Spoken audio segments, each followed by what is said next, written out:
Bienvenue à Culturoscope, l'émission vidéo de toute la culture, filmée par l'Écart. Aujourd'hui, nous recevons Bastien Stizy, à l'occasion de Ultime, Alain Bachung. Bastien Stizy, bonjour. Bonjour. Pourquoi faire aujourd'hui un livre sur Alain Bachung ? En fait, cet Ultime Alain Bachung, c'est le premier numéro, le premier épisode d'une série qu'on va consacrer à des artistes qu'on a envie de raconter via leurs propres mots. Bachung, c'est arrivé comme une évidence. C'est une personne qui parle aux gens, mais j'ai pas le sentiment que les gens connaissent extrêmement bien Bachung. Parlez-moi de la forme très particulière de ce livre. Ouais, alors c'est un recueil d'interviews. On a essayé de compiler non pas ses plus grandes interviews parce que ça n'a pas beaucoup de sens, mais en tout cas les plus grandes interviews, les interviews les plus pertinentes de sa carrière. Quel a été votre rôle ? J'ai compilé ces interviews et j'ai visionné, j'ai écouté, j'ai lu tout ce que je trouvais sur Bachung.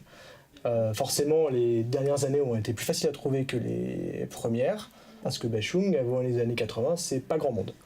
On a notamment compilé dans ce livre une interview qui date de 1970, si je me souviens bien. Le type, du haut de son arrogance de journaliste, lui demande en gros est-ce qu'il en a pas marre d'être un éternel espoir de la chanson française ? Quand est-ce qu'il va s'arrêter en gros de vouloir jouer dans la cour des grands ?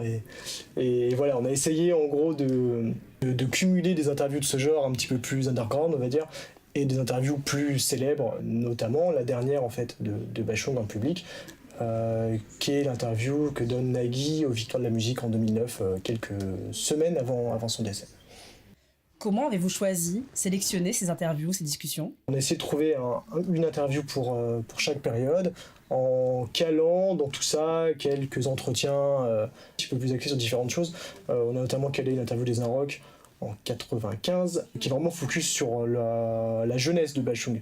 En fait, le mec a grandi en Alsace, dans une Alsace qui est celle d'après-guerre, un petit peu coupée du monde, où les gens parlent à moitié allemand, et où Bachung apprivoise en fait pour la première fois des musiques qui viennent d'autre part qu'en France, où le rock'n'roll n'existe pas du tout dans ces années-là, et où il écoute, il y a l'interview de Bizot qui le raconte assez bien, Jane Vincent par exemple, qui capte par les radios allemandes, qui elles diffusent du rock. Si vous l'aviez interviewé, quelles questions auriez-vous posées ? Ça va mon vieux ? Je sais pas, il me donne toujours le sentiment de quelqu'un qui réussit très bien, mais qui est toujours quand même assez sombre, qui respire pas non plus la joie de vivre. Je me demande s'il allait bien. Quelle est votre chanson de Bachung ?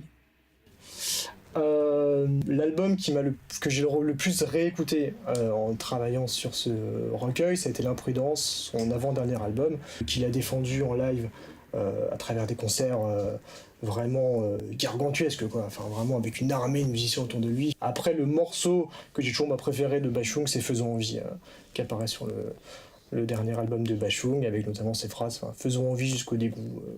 Pour moi, c'est vraiment la tirade ultime. Est-ce que vous avez changé de point de vue sur Bachung, sur les chansons que vous aimiez ? Je me suis rendu compte notamment que Gabi, que j'ai toujours honnêtement trouvé, c'était une chanson assez ringarde, était en réalité assez avant-gardiste pour l'époque. Il y a notamment la présence de synthé en fait qu'on remarque pas forcément d'ailleurs à la première écoute. C'est pas sur ça notamment qu'insiste principalement le mixage du morceau, mais l'utilisation des synthés dans Gabi qui annonce quasiment les albums New Wave de Gainsbourg qui vont arriver après, m'a assez surpris. Ouais. Merci beaucoup. De rien.